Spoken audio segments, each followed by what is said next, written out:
You need to heal your hand quickly, or it will get worse. I didn't understand why my husband George took me on a fishing trip in a rowboat and let me drift away while he filmed me laughing on his phone. I thought maybe he wanted to make up after an argument. But as I drifted alone, scared and cold, I realized his true intentions. Thankfully, a man rescued me, saving my life. My name is Carol, and I'm 38 years old. I live with my husband George, who is 3 years older. We used to work together at the same company, but in different departments. We didn't interact much until George started visiting my department for no reason. Eventually, he asked me out to dinner, surprising me. We grew closer and got married 2 years ago, much to the surprise of everyone, especially my parents. They were overjoyed at our wedding. After living with my parents, George and I decided to get our own place, not too far from my parents' house. I'm home. Welcome back. Dinner is ready.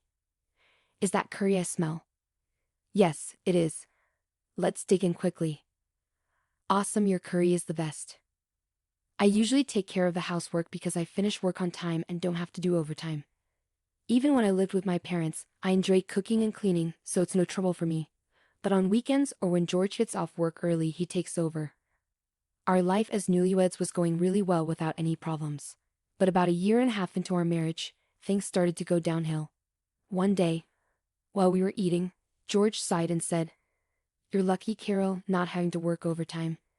George is a manager and has been really busy lately, working extra hours. Worried about him, I said, "Well, my job is more routine, but you have so much responsibility because you're trusted, George. That's impressive." But my words seemed to upset him. "What do you mean by that? Don't praise me if you don't understand." We've had arguments before, but this was the first time I saw George so tired. Not knowing what else to say, I just said sorry, and George stormed off to his room without finishing dinner. I knew George was tired, so I didn't argue back, but I was surprised by his reaction. I heard his department was starting a new project, so I hoped things would get better once he wasn't so busy. But instead, our relationship got worse over the next few days. A week later, I had to stay late at work unexpectedly. I need to prepare some urgent documents by tomorrow, which might keep me at the office until after George gets back. Feeling a bit uneasy, I decided to text George just in case. I had to do overtime at work today. George, if you're not working late, could you handle dinner? Or should we eat separately tonight? Sorry for any inconvenience. It had been a while since I reached out to George like this. Remembering our last argument, I added sorry to the end of the message. But all I got was a red receipt with no reply. When I got home, George was eating what looked like a meal from a convenience store, and he didn't respond when I said, "I'm home," showing he was in a bad mood. "Sorry about dinner, work kept me longer than expected." Trying to ease the tension, George interrupted me. "Do you think it's okay to work late when I come home this tired? Are you still upset about what I said earlier?" Trying to start a fight with good intentions? I was surprised by how quickly things escalated. I asked again, "So you think I'm pretending to work late just to bother you, or I'm not finishing my work because I'm lazy?" His words stung. I really had to stay late at work. This has happened before, you know. What's gotten into you? I couldn't bear George's accusatory tone any longer. I snapped back. "I work hard every day too. I shouldn't have to defend myself against these accusations." But George ignored my words. "I'm already stressed from work." I couldn't bear to have this tension at home, especially when I was exhausted myself. My true feelings slipped out, albeit quietly, but George noticed and didn't let it slide. "Then just quit your job," he suggested, leaving me speechless. "It's ridiculous for you, Carol, who can't even manage housework properly, to be working. After all, I'm the one paying for this apartment. You don't really need the money, do you?" His logic seemed completely off base. Feeling my frustration rise, I unintentionally raised my voice. "How can you say that? I do take care of the house, and except for the days I work late, I handle everything at home. But lately on weekends, the cleaning hasn't been up to par compared to when we first got married. Seeing dust in the corners of the floor frustrates me. I didn't know what else to do." I felt like I was about to burst into tears.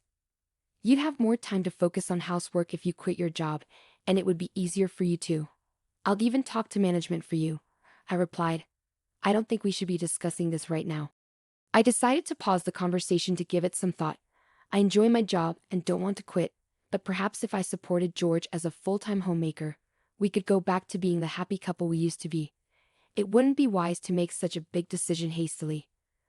Unable to bear the tension at home, I went outside. Realizing I hadn't bought dinner, I decided to bike to the supermarket near the subway station. Riding my bike in the cold night air, I couldn't stop thinking about our conversation. What went wrong? Suddenly, I heard a loud horn honking from behind me and bright headlights approached quickly. Instinctively, I stopped. The next thing I knew, I was lying under bright lights and a white ceiling. Opening my eyes, I saw my parents' faces in front of me, exclaiming, "She's awake." Next to them sat George, his expression unreadable. I couldn't move my arm, and my fingers felt numb. Both of my arms were wrapped in circular casts. "This means you ran a red light on your bike," the doctor explained. I remembered now. I was on my way to the supermarket when the accident happened. But I couldn't recall if the light was red or green when I crossed. The driver was shocked too but called an ambulance for me. The gravity of what I had done hit me, and I suddenly felt even worse. But why are Mom and Dad here? George was contacted first, and then he informed them. George gave a forced smile to my parents. Understandably, after what had happened, it was awkward for me too. "I'm really glad George was there for you," my parents thanked George, who responded with a polite, "No problem," but his forced smile didn't seem sincere. I ended up spending the night in the hospital due to the lateness of the hour. However, after undergoing various tests the next morning that showed no issues, I was discharged the following day. The doctor instructed me to rest and avoid water-related chores and housework because the casts couldn't be removed. When I got home, which happened to be on my day off, I found George lounging on the sofa with a smug look. "You really messed up running that red light, but now you have no choice but to quit your job," he said without showing any concern. George lay there, staring at me mockingly. I felt powerless to respond, and to be honest, he was right. With casts on both hands, I couldn't even type properly on a computer. Faced with the decision of taking a long break or quitting altogether, I chose to resign, thinking it might improve my relationship with George. But leaving my job didn't magically fix things between us. Instead, it seemed to make him even more dissatisfied. He'd come home just to criticize me, using it as an outlet for his frustrations. During one of my worst days, George surprisingly suggested, "Why don't we go out together? It's been a while." I was suspicious of his sudden change in behavior, but George seemed to be in a good mood that day, and his overtime seemed to be decreasing. Maybe he was finally feeling less stressed. Perhaps today we could finally patch things up. Feeling more hopeful than I had in a long time, I joined George on an outing. We went to the beach, a place we used to visit together. "Here, you can fish in a rowboat," George suggested, pointing to the safe fishing area where beginners could easily fish from rowboats. This spot held special memories for me. Although I had only been here a few times, it was meaningful because George had helped me overcome my fear of the sea by teaching me how to fish. I still remembered the fun times we had here.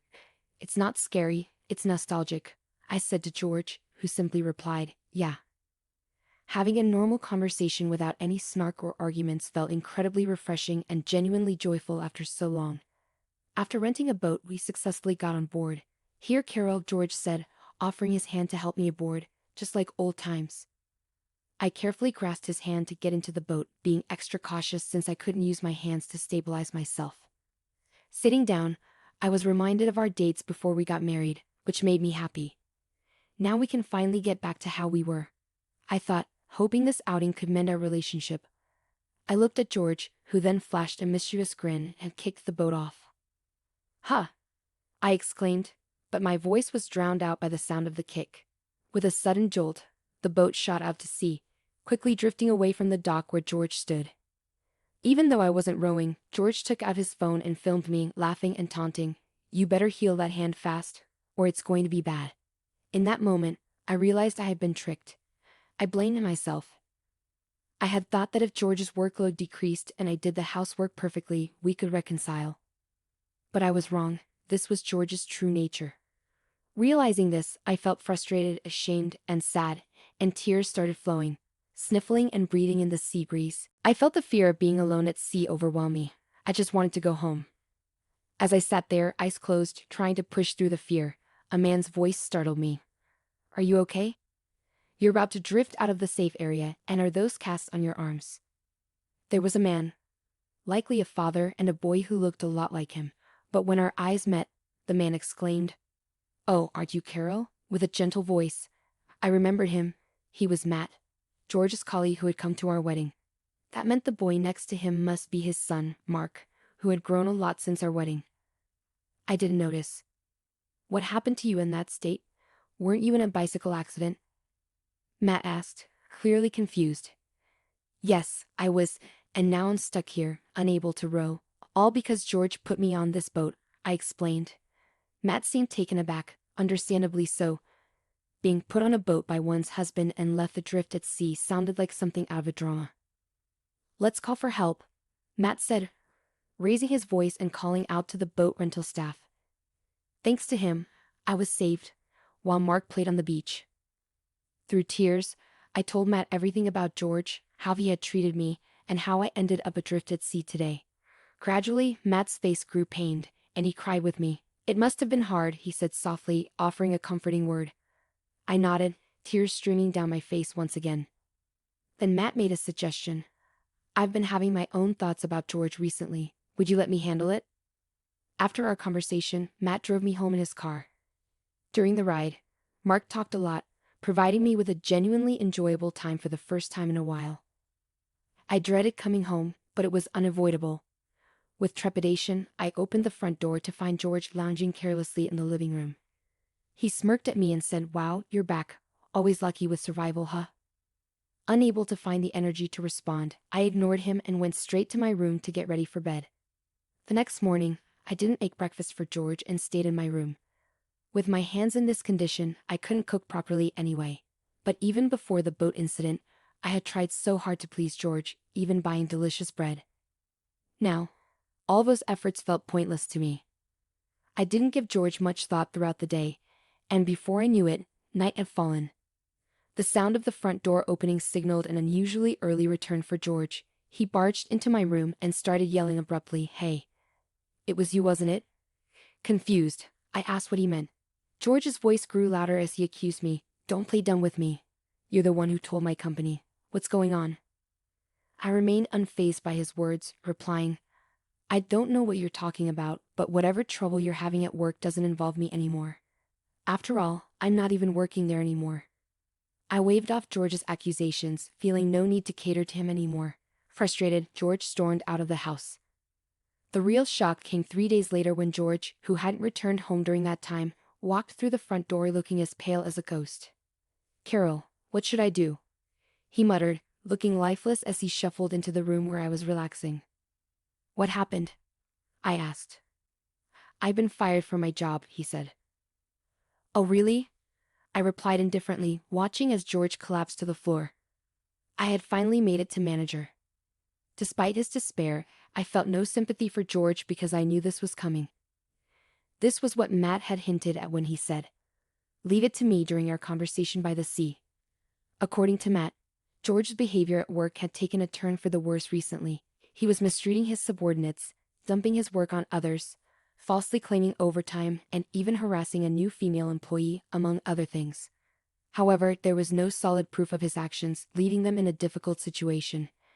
Despite being colleagues who were promoted to manager around the same time from different departments, Matt struggled to come to terms with George's behavior. But seeing how upset I was by George's actions, Matt felt compelled to take action. He suggested I check George's computer, suspecting it held evidence of his wrongdoing since George always took his laptop home.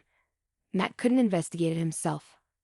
I knew George's laptop password. After safely returning from the sea, I pretended to go to sleep, waited for George to fall asleep, then checked and extracted the data from his laptop, which I then sent to Matt. I never expected things to unfold so quickly. Matt, the star of the advertising department, had acted swiftly and decisively. Standing up, I went to my drawer and retrieved something specific. Then, speaking slowly, I said, "I'm sorry to bring this up while you're feeling down, but I have something important to say." George looked at me with a puzzled expression, resembling a discarded puppy. After taking a deep breath, I continued, "I want a divorce." I finally voiced my decision, handing him the filled-out divorce papers. George's face shifted from confusion to a mix of anger and sadness as he looked at me.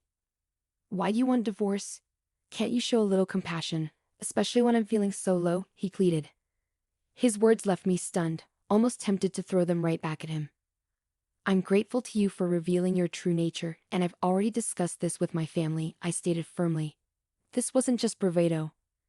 After my ordeal at sea, I had indeed gone back home and talked with my parents. That night, Matt messaged me saying, George might come crying to you in about 3 days. It's up to you, Carol, what to do next. Reflecting on my options, I decided to confide in my parents. I laid everything out for them, holding nothing back, including the terrifying experience of being adrift at sea in a boat I couldn't row. As I recounted the events, the guilt I had been suppressing and the emotions I had bottled up overwhelmed me, and I cried. My parents, who had held George in high regard, were deeply shocked by what I revealed. However, after hearing my story, they apologized for my pain and encouraged me to proceed with the divorce. Though I had been considering it, their support helped solidify my decision. When I shared my decision with George, he paled and eventually broke down, pleading, Please don't leave me, I can't bear to lose you now. Despite this desperate plea, my resolve remained firm. You should have realized before putting me on that boat, I told George. He deflated, sitting motionless on the floor. In the past, I might have comforted him, reassuring him that everything would be okay. But now I felt nothing. My love and feelings for George had long been discarded in the sea along with that fishing boat. The divorce is final. I won't be your convenience anymore, I declared firmly, my pent-up frustration fueling my words. With that, I left George behind, motionless on the floor. I grabbed a backpack with just a few belongings I had packed the night before and left the house. The night air was cool and I felt refreshingly clear-headed as I made my way back to my parents' home. Despite George's continued pleas to stay together, I proceeded with the divorce through a lawyer recommended by my father. In just a few days, George lost everything, sinking into depression and eventually returning to his parents' house, where even his mother seemed to have lost patience with him. His mother was entirely on my side, repeatedly apologizing for her son's foolishness. I didn't have much affection for George, but I had a soft spot for his mother, which made the situation unfortunate. I've heard he's now unemployed, staying at his parents' home. It's sad to see how he could be so harsh to others yet unable to handle adversity himself. After successfully ending our relationship and receiving support throughout the process, I expressed my gratitude to Matt. Once my arms healed, I returned to work and realized how much I actually enjoyed it. I used to spend each day accommodating George, but now I cherish doing what I love, immersing myself in my work and feeling fulfilled every day. I'm eager to start anew, valuing myself and navigating life with care.